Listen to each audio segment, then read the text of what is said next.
Millings TV fan. This is Milling. You are tuning to Millings TV. Kamusta po sila? Sana po ay nasa mabuti silang kalagayan at tayo po ay i-share sa inyo. Yan, balik na po ang ating items ng Lazada. Ito po ay galing sa store ng YJ Sako. Ibang store na naman po ito kasi dati natin pinagbilhan is wala na. So, naubos na siguro. So, ito po ay 60 kilos, 25 by 40 inches, 10 pieces. So, dalawa po yung in-order natin. So, dapat to is 20. Ang ating binayaran po is from 211.58, naging 227.38 kasi meron po tayong discount ng Lazada voucher na 11.12. May shop voucher tayo na 3 at may coins tayo na 10.58. So, nakasave pa rin. Parang hindi nakasave kasi 106 dapat ano lang, bakit kaya ganon? 100 plus 100 dapat 212 lang. Kasi po yung shipping natin is 40.50, so hindi tayo nakaano ng shipping fee. So atin po i-check. So yan po ang ating items. Atin po i-sanitize kasi super alikabok po sa labas. At atin pong i-check dahil ano po ito, sakong bago po ito, hindi use. So yan pong dumi ng kanilang ano sa kalye, diba? So i-sanitize po natin talaga dapat.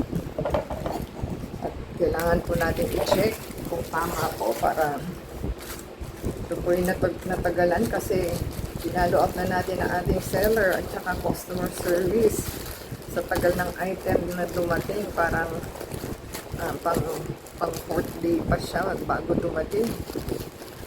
So, yan po ang ating item. So, walang bubble wrap, walang plastic. Bulaga agad.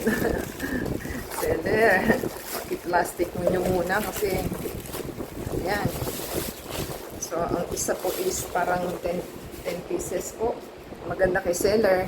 Pag-message muna siya bago niya pinadala. So, ganyan po palaki ang ating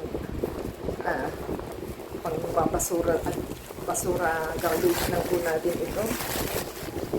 Babamang na natin. Yan. So, ang size po niya is parang ilang sinabi ko, di ba? 25 by 40 inches. So, ganyan po siya kalaki. Ganyan siya kalapad. Ganito po siya kahaba. So, mahaba naman siya. So, parang dati ko lang din po. So, okay naman po sa 60 kilos. So, para may idea po sila. O, isang dangkal.